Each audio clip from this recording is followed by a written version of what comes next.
Welcome back, everybody, to another episode of the Depot Dive. We're going to dive into three of the biggest Steelers-related topics of the week. And a special thank you to Alex Kozora for sitting in for Joe last week. Joe was down in Myrtle Beach, I believe. Is that right? That is On correct. a little vacation. How was it, Joe? Tell me about your vacation. What was your favorite part? Good time. I think my favorite part is just hanging out with my friends. You just kind of relax, kind of went with the flow. Golfed a few times, so it was a good reset.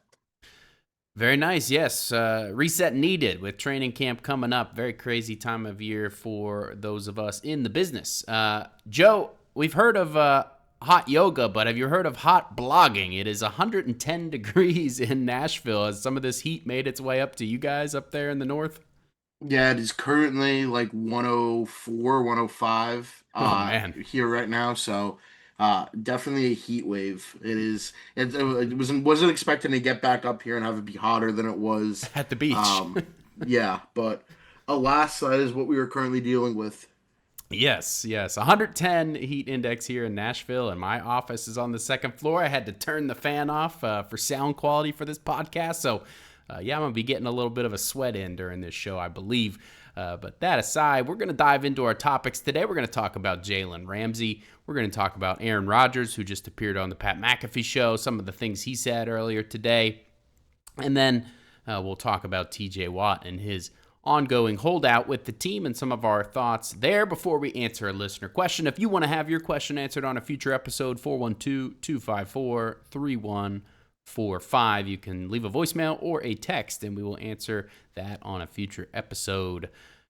Joe, I wanted to start the show with Jalen Ramsey. Up until today, there'd been a lot of, I guess, buzz, but I didn't really know where the buzz was coming from. Of course, there's that, I don't even really want to acknowledge it, but there's that Ricky guy on Twitter that I think that probably was the source of said rumor and said buzz, and just naturally because I guess people view the Steelers secondary as maybe lacking a little bit, and Jalen Ramsey's an option, and Jair Alexander goes off the board, and so naturally maybe some of the buzz trends towards a Ramsey, but we finally got an actual notable or reputable source who, well, he didn't give a hard report, but he said he's pretty sure that the Steelers reached out or checked in, I believe was the language, on Jalen Ramsey, though he noted that that is the unlikely destination. So probably not going to happen, but the Steelers did reach out. Joe, just off the top,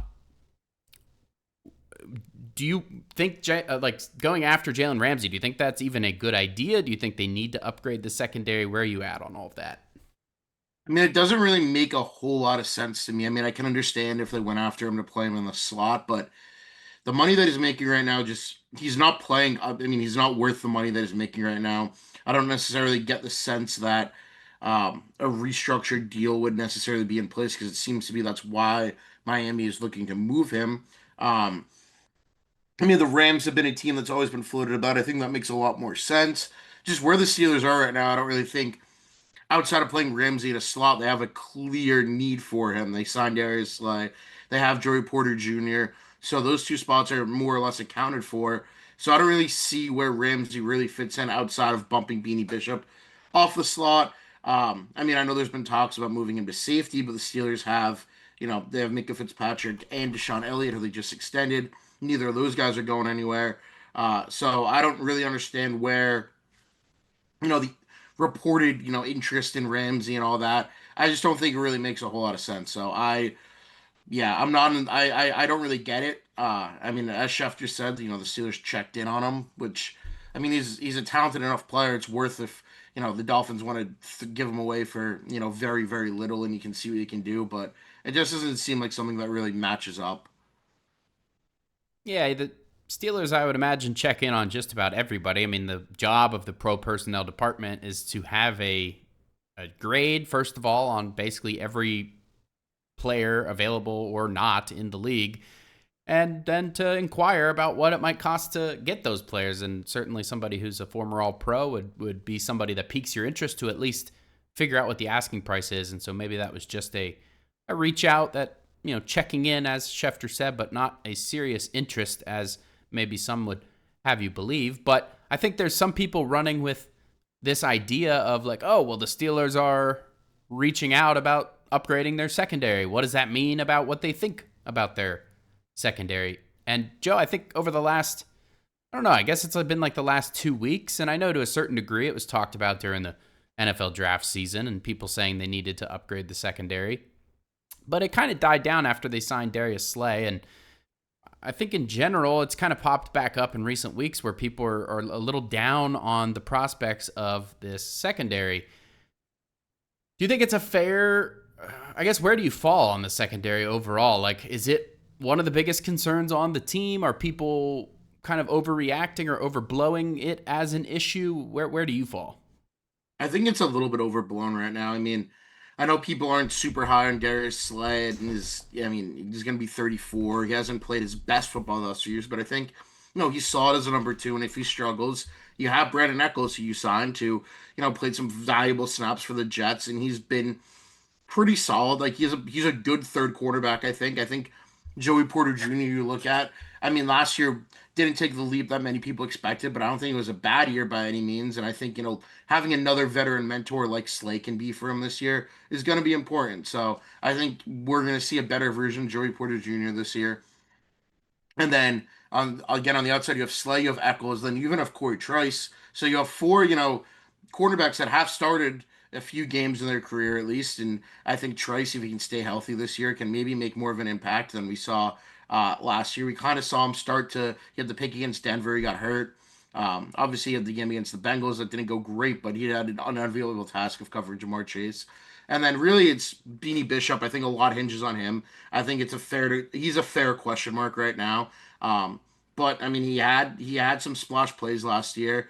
I think he played better than Cam Sutton did when Cam Sutton was in there. So I do think that the secondary issues right now are definitely being a little bit overblown. I wouldn't be surprised if maybe they added somebody else to really look to try to compete in the slot, but I really don't think that adding somebody who's going to play on the outside is something that this team is, seriously taking a hard look at after adding Slay and adding Eccles in free agency. Yeah, I agree. I think the secondary is best described as an X factor, meaning it kind of is one of the biggest. It could go either way on the roster. I think there's a case to be made where it could end up being one of the biggest weaknesses, but I think that there's also a case to be made where it could end up being a real strength of the team. And so, I mean, let me explain. Joey Porter Jr., we already saw some of it in his rookie season, so we know he's capable of covering some of the best receivers in the league, and not only covering them, but shadowing them with great success. And, he's got to prove that he can do that again, but we've seen it. And same goes for Minkah Fitzpatrick. We've seen him be arguably, if not the best safety in the league for a period of time.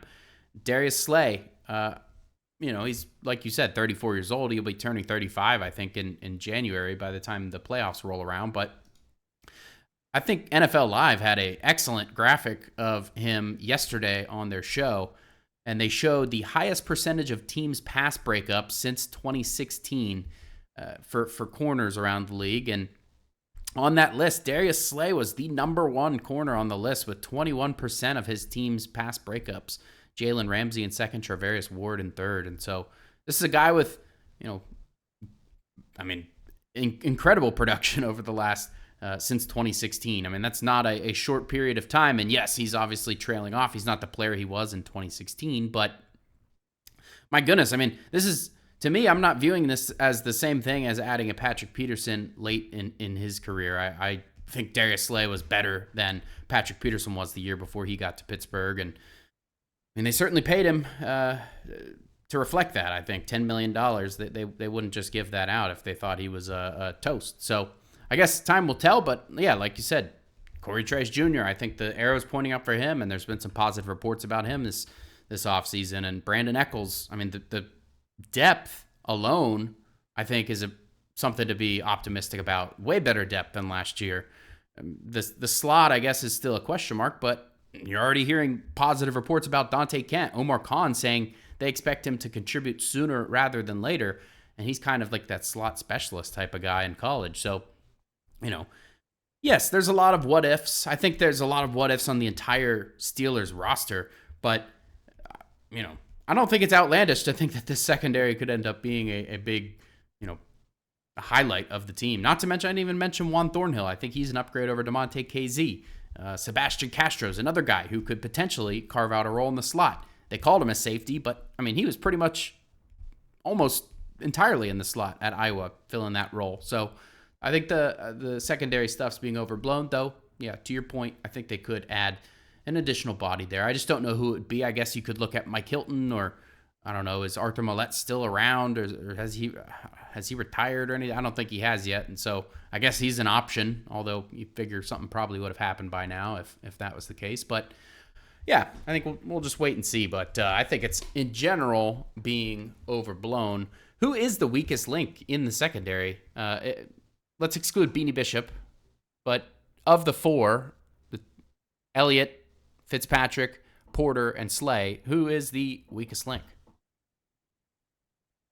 I think that's a tough question. Like, I don't want to say it's Porter because we've seen him lock down some of these top cornerbacks, but his grabbiness has certainly been an issue, and it's something that has cost the Steelers multiple times in the past. I guess I'd go with Slay just because, it's another year. Maybe he's a year slower. He can't hold up. He can't cover, some of these number two receivers. So I would say Slay right now, but I don't necessarily think he's going to be a weak link. But outside of Bishop, I think he has the highest potential to be the weakest link. So I think that would be my answer for now, but that is by no means like a sign that I'm worried about Slay heading into the season.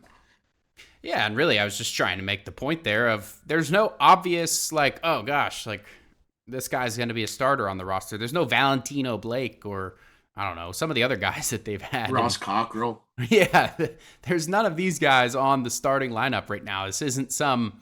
I don't know. I just view it as a much stronger secondary than some seem to be making out, though I understand there is a pessimist's point of view to be had. But certainly, I mean, if Joey Porter Jr. is the weak link, then I feel like your secondary is in a pretty good spot. They're no Ravens secondary. I mean, that secondary has a chance to be an all-time kind of unit, in my opinion, just looking at the star power they have there after signing somebody like Jair Alexander. But yeah, I think that pretty much wraps up this cornerback talk. It does kind of puzzle me that Ramsey is even being talked about, and one of the reasons I don't think that the interest was that legitimate is because the Steelers seemingly or reportedly weren't that in on Jair Alexander in the first place. And so why would you skip over the free agent who's a little younger, who you could...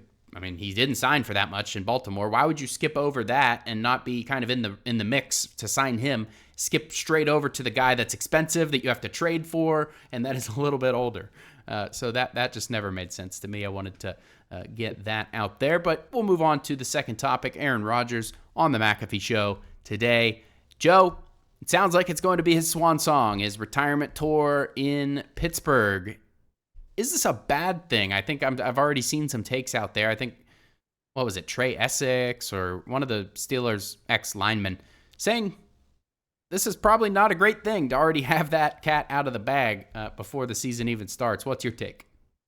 I think it's a little bit silly for people to overreact about it. He said publicly that I think it's my last year. If he never said anything publicly, what would change beyond that? Because Trey Essex's whole point was, well, what's he going to do when times get hard? And, it's not easy going through the season. Well, if he privately knows it's his last season, then that's not going to change his mindset one way or the other that he has it out there publicly. All that does now is then it would, if he's, has bad body language or something when things are going downhill, all it is going to do is going to give him more criticism, more media attention. Like, oh, this guy's checked out. He's ready to go on a beach somewhere. So I don't really understand the criticism of him saying it publicly that it's going to be his last year. I mean, if he knows, he knows. And I mean, I'm not necessarily a huge fan of the whole concept of somebody announcing they're going to retire and going on the whole big retirement tour, but it doesn't even seem like Rodgers kind of wants that. I think he was just kind of asking a question that was answered to him. So I don't really think it's a big deal by any means. I mean, I think it was kind of known. That's why he signed a 1-year deal. He could have done a 2-year deal.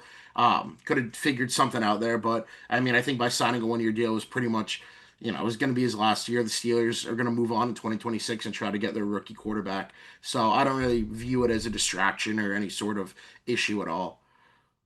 Yeah, I think I agree for the most part. I don't know, I could view it being maybe a little bit more of a distraction just because, like you said, we've seen a couple of losing streaks over the last couple of years, and does that start to spiral? And I mean, I could see it, but I don't put a ton of stock in it. I mean, Aaron Rodgers is entering his 21st year in the league, and I mean, I don't think anyone really thought he was going to be around for more than a season. So I agree, but interesting to kind of get that out in the open in June. It certainly saves us some headache later on in terms of, if he is doing well. I could see at the end of the season this being a huge talking point. And it probably still will be if we're being honest. It definitely still will be. Yeah, so we're going to probably have to deal with that anyways. But at least we have some, hard evidence to point to when we do have to inevitably write about that. So a couple other interesting things that he said. He talked about wanting to earn his leadership role every single day at training camp. And I thought this was interesting because you go back to, I guess it was his first day with the team after he had signed, and he kind of held a team meeting. And, I don't know what all he said, but we know for sure he mentioned some kind of all-in message to the team. And to me, he's pretty much kept that promise since making it. And so you've seen him working out at Proactive Sports Performance on his own, in his own time, during, when many people are on vacation. I think Pat Fryermuth's in Bermuda, and probably a bunch of players are all over the place on vacation. And so for Rodgers he kind of already took his vacation earlier in the summer when he was making his decision and whatever it was. And, he went on his Kentucky Derby tour and a couple concerts with his friend Mike Stud and all that. And so once he said he's all in, it does appear that he's been all in. I think he has next week he's supposed to host several players in Malibu for a workout. I think he's supposed to reportedly meet with Arthur Smith to iron out the details of the offense. And so, to me, he's kept his promise every step of the way so far in terms of his all-in promise. And so I have no reason to believe he's not going to keep his promise in terms of earning this leadership role and passing along his knowledge to everyone on offense. Joe, this seems like the perfect situation for a young Steelers offense. Yeah, absolutely. And I like the way that Rodgers is going about it too. He said that, that not working in team reps during minicamp, it allowed him to kind of see the team dynamics and see the team leadership structure. And he said, the built-in leadership structure is certainly a plus, but that doesn't preclude him from being a leader. And I like that it would be good if he came in and he did take on the leadership role. But as you said, he had the all-in, what he told the team was going to be all in. And he's kind of, biding his time. He's seeing how things are run, what's making guys tick to kind of help him become a better leader. He's not coming in saying, "Hey, I'm Aaron Rodgers. Listen to me." Basically, he's kind of, he's getting to know these guys. And the Will Howard example too, where he basically said, "I don't want to overstep, but blah blah blah." So I like the way he's going about it. I think it's going to be great for this offense. I mean, they have a guy that is willing to learn and is willing to learn from, the existing leadership group in there, and is willing to help them learn and show them everything that he's learned over, 21 years in the NFL. So I think it's, it can only mean good things for a guy like, Calvin Austin, a guy like Roman Wilson, even DK Metcalf, the offensive line, some of his offensive lines back in Green Bay were among the best in the league, and he saw how those guys operated. That's going to help out, Zach Frazier, Troy Fautano, Broderick Jones, all guys that, he talked about today. He was name-dropping guys left and right during that McAfee segment. So I definitely think it's going to be, real positive because, we've talked about before, not that there's been a leadership void on offense. Last year you had Russell Wilson, Pat Freiermuth and Najee Harris stepped up into a leadership role, but, the core established leaders of this team are on the defensive side of the ball. So having, a four-time MVP like Rodgers come in and kind of establish himself as a leader is going to, be a really good thing for this offense, even if it's only, or even it seems like it will be only a one-year thing. It's going to help them develop and help them grow into better football players. Yeah, I see Rodgers isn't going to be a fix for the leadership, I guess, conundrum that the Steelers have been in for a few years. Every time they do poorly, the offensive leadership comes up as a media talking point. And so he's not going to be a long-term, fix. He's more of a short-term Band-Aid. But what he can do is allow the wound to heal, or basically coach up the next generation of leaders on offense. You can, guys like Metcalf's tied to the team the longest of anybody on that offense right now. He's tied to the team through 2029. And so having somebody like Metcalf around who can learn from Rodgers, and then, guys are going to come and go over the course of those next several years, and Metcalf can kind of, if the onus is on these players on the roster to get the most out of this experience. It's not like, I don't think Rodgers is going around like force feeding information to people. It still has to be a two-way street where these players are, yes, they're going to naturally pick up on some of his knowledge along the way, but they also have to know how to ask the right questions. And so the onus is on some of these guys to make that happen. And so, yeah, I think we're going to see some of the next generation of leaders kind of step up. Hopefully your Zach Frazier's, your Roman Wilson's, your Troy Fautanu's, hopefully Broderick Jones is in that mix. Certainly DK Metcalf, Pat Freiermuth. So yes, nothing but a good thing for this offense overall. And there's been a lot of media narratives about maybe Rodgers isn't the greatest teammate or whatever it might be. I think a lot of that's just essentially made up. From all reports I've seen, his previous coaches talking about it, some of his previous teammates talking about it, he's been nothing but a good teammate, even to somebody like Jordan Love, who was essentially drafted to replace him. He had beef with the team, but he didn't have beef with Love during that time, and I think that speaks volumes about the kind of teammate that Rodgers is. So, yes, absolutely a good thing there. I think that's all I had here. Was there any other Rodgers things he mentioned today that I'm missing, that notables? No, I think that's pretty much everything. It was a lot of some of the stuff he said was a lot of the same, but I think that was everything kind of major and important that he said. Yes, and he once again confirmed Mike Tomlin was a large reason that he joined the team. They had weekly conversations throughout that decision-making process. So when you think the Steelers don't have a plan, or they're just kind of living on a prayer for 3 months, it turns out they were very much in communication with him the whole time. And Mike Tomlin, I think what we did learn from him saying that is Mike Tomlin was the one driving this, steering the ship, so to speak, towards Rodgers. And so a lot of that blame, or a lot of that glory, or whatever, anything in between, is going to end up falling on Tomlin. All right, we'll move on to TJ Watt and his holdout. First of all, Joe, do you think this is going to last into camp? And do you think if it does, he will hold out? Because he escalated things a little bit at mandatory minicamp by not showing up, which he did a hold in last time in 2021. This time he decided to hold out. Do you think he's going to continue that escalation, I guess, 1 month from today when training camp starts? So I don't think it's going to last in a camp. I kind of have a feeling the Steelers are going to look to get something done maybe a week and a half before camp starts, because, again, the longer it drags out, the more likely it is that a Trey Hendrickson or Micah Parsons signs their deal and the Steelers have more comp, and I would like to think that they don't want to drag it out until then. If it does drag into camp, I think he's probably going to end up holding in again. I would think he would understand the value of at least being there and having face time with his teammates, even if he's not, on the field. I think minicamp's a different story than training camp. I think if he holds out there, then it really, really is an escalation.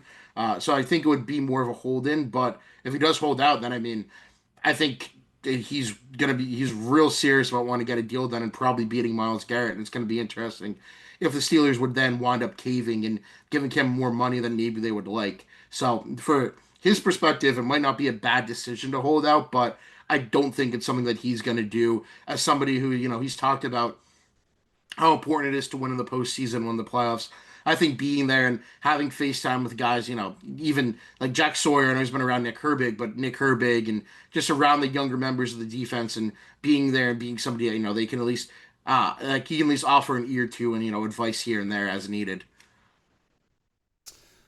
Yeah, I'm torn. I could see him holding out a little bit, but the Steelers also historically haven't really negotiated much with guys who aren't present, and so he needs to kind of be there to make things happen. Although we are talking about somebody who's going to end up signing the biggest contract in team history. This is important to remember, that we're not talking about just a routine contract. This is more than Ben Roethlisberger even made at his height, and that's how much the salary cap and therefore the salaries, especially at the outside linebacker position, have ballooned and inflated in recent years. So, yeah, I want to say that maybe he will do a couple of days hold out potentially. I just don't see a deal getting done ahead of time, just because this is kind of like the dead season of, I can't really remember a ton of business getting done When did Hayward's deal ultimately happen? September 3rd. Was it What the that late? heck? I could have sworn it was earlier than that, but it does look like it was September 3rd. The Steelers don't really usually get business done in this kind of dead period. Not really. Many people do around the league in general. This is the one time of the year that they can all kind of get away. So it is unusual, but again, we're talking about the biggest contract in team history. So I don't know how much precedent really matters. If the two sides can reach a deal, then they will. So hopefully he doesn't end up holding out, because that'll be all anyone wants to talk about once training camp begins. Aaron Rodgers put a little bit of pressure to get the deal done. I can't remember exactly what he said, but basically just mentioned that they should go ahead and get that deal done with the... So, do you have the quote up by any chance? He basically said, when we get our star, I'll pull up the exact quote, but it was something along the lines of, when we get our star, he was talking about the leadership board. He didn't say edge rusher, but he said, when we get our star edge rusher back, that'll be another voice in the room. We said, when we get him signed, it'll be another voice in the room. So kind of hinting like, hey, let's get this done. Yeah, and one of the reasons that Rodgers signs for so cheap is that he wants to have the best roster around him possible. And certainly, I would think that, some kind of assurance was made that they're not going to move on from somebody like T.J. Watt out from under him after he signs for 13 or 14 million or whatever it was that he signed for. So yeah, a little bit of pressure from Rodgers won't hurt. Joe, is he going to end up getting more than Myles Garrett per year? I know Adam Schefter said he would be surprised. Maybe it's more about the guarantees. I know there's kind of different ways to get to these reported $40 million number, and maybe Watt values the guarantees more and doesn't care so much about the reported number that's out there. Do you think that there is a little bit of pettiness in him and he wants that 40 and a half or 41 or whatever it might be?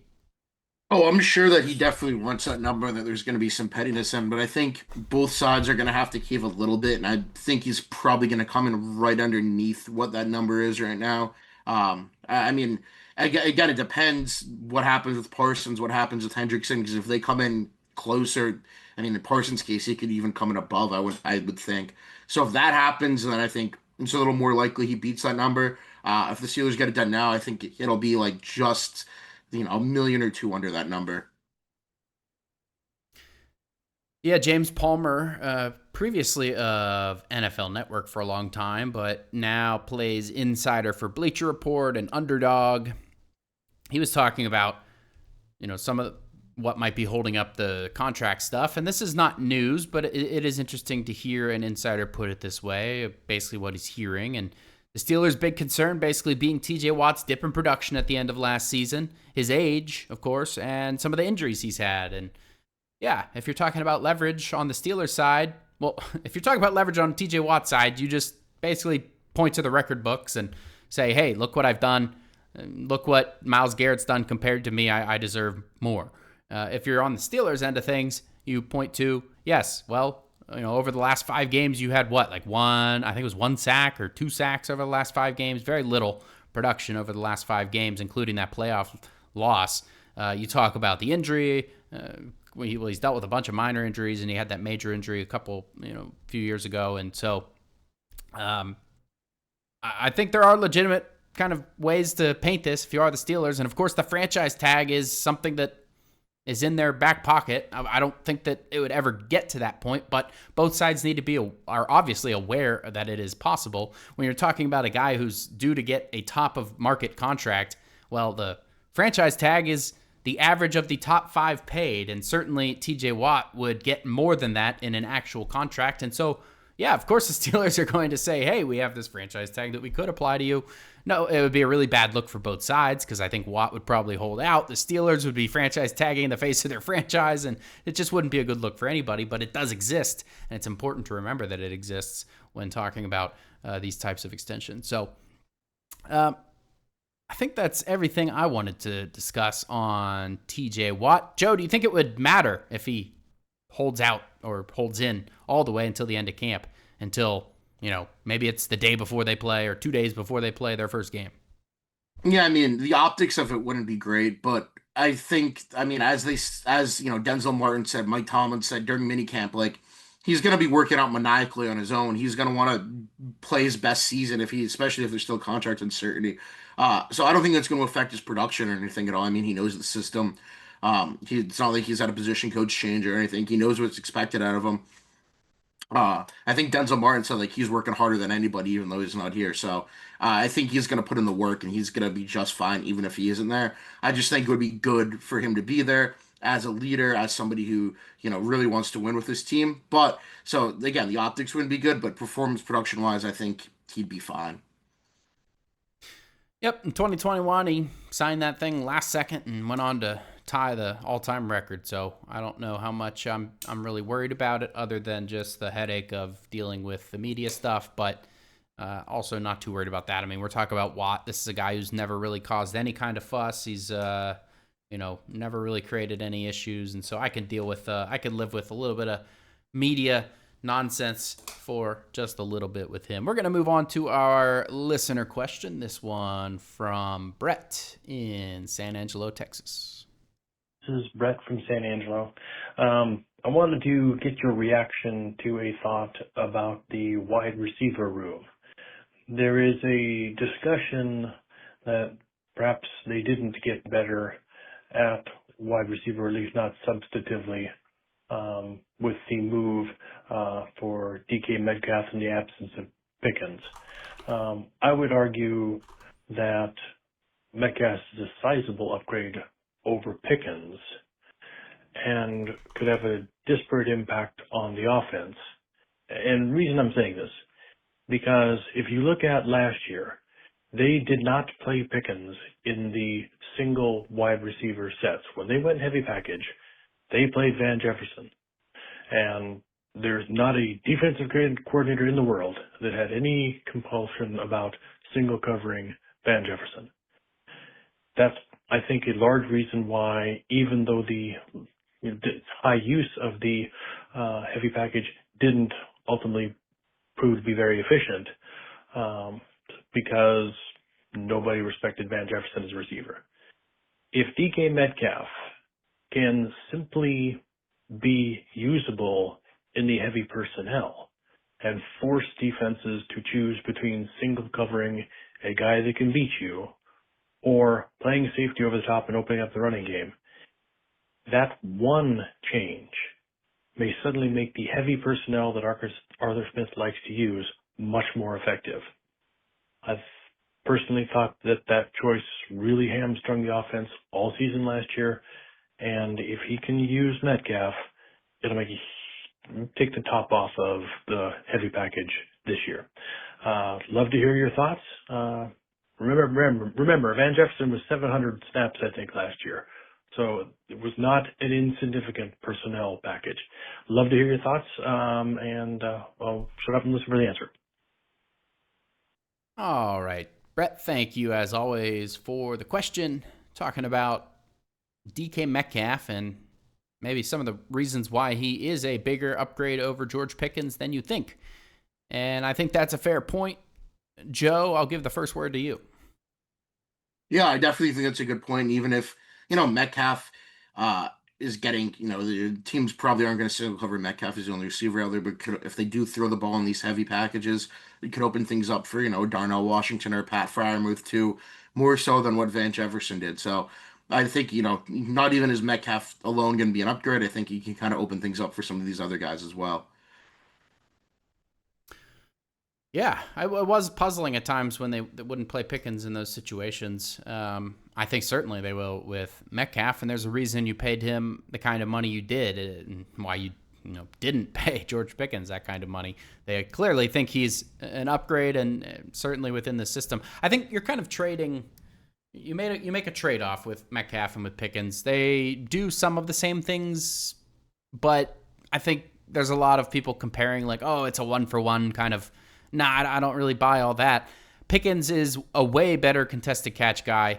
DK Metcalf, for his size, is not as good in those contested catch situations as you would hope, but he does make up for it with being kind of a better yards after guy.